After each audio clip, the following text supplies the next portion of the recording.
Hey everyone, welcome to all of you.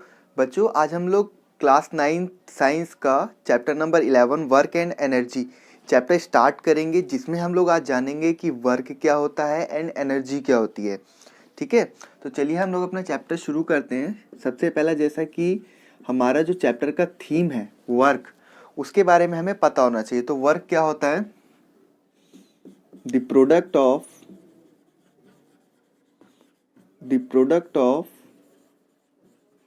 force and displacement is called work.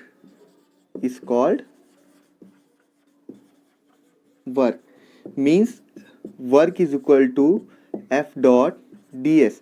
यहाँ पे ये बोल रहा है कि वर्क जो है वो फोर्स और डिस्प्लेसमेंट का प्रोडक्ट होता है। मीन्स कभी भी अगर हमें वर्क कराना है तो हमें डिस्प्लेसमेंट करनी पड़ेगी।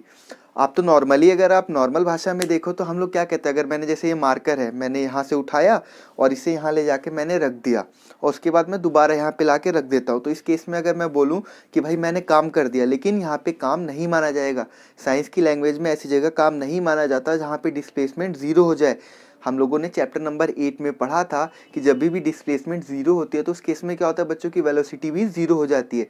सेम इसमें भी वही फंडा लगेगा, यानी कि अगर डिस्प्लेसमेंट ज़ीरो होती है तो वर्क भी क्या हो जाएगा, ज़ीरो। मान लीजिए आपने एक बहुत बड़ा बक्सा जो है वहाँ रखा था, खींच के यहाँ लाए और दोबारा आपने उसको वहाँ ले जाके रख दिया, तो उस केस में अगर पूछा जाए कि कितना वर्क डन हुआ तो हमारा क्या हो जाएगा, ज़ीरो हो जाएगा। तो जैसे देखिए यहाँ पे अगर एक हमने बॉक्स रखा हुआ है, इसको हम लोग डिस्प्लेस करके यहाँ पे ले जाते हैं, देन उसको रिवर्स दोबारा हम लोग यहाँ पर ले आते हैं जहाँ पे वो रखा गया था। तो इस केस में पूछता है तो वर्क डन कितना हो, तो इस केस में क्या बताओगे कि वर्क डन जो है वो ज़ीरो होगा, क्योंकि डिस्प्लेसमेंट क्या है, ज़ीरो है। जब भी डिस्प्लेसमेंट ज़ीरो होगी तो वर्क डन क्या कहलाएगा, ज़ीरो कहलाएगा।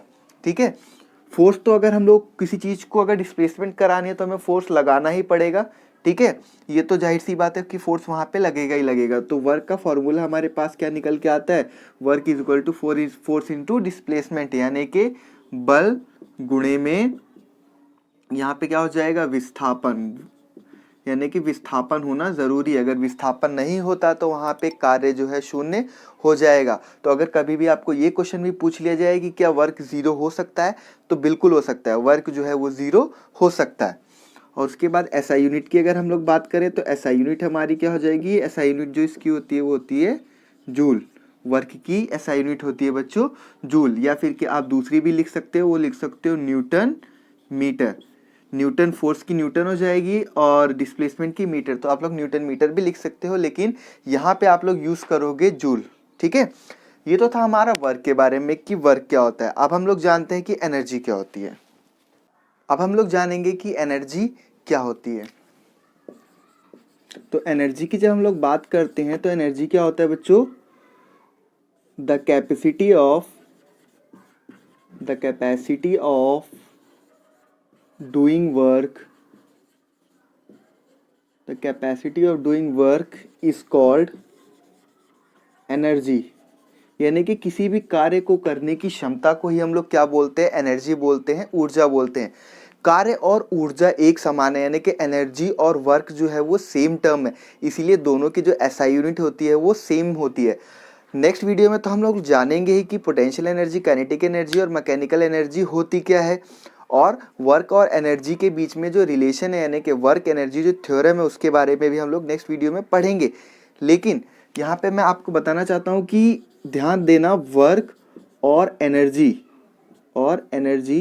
दोनों की एसआई यूनिट जो होती है वो सेम होती है, और वो क्या होती है, जूल होती है। इस चीज़ का आप लोग ध्यान रखेंगे। ठीक है, बाकी का हम लोग नेक्स्ट वीडियो में कवर अप करेंगे। Thank you for watching the video.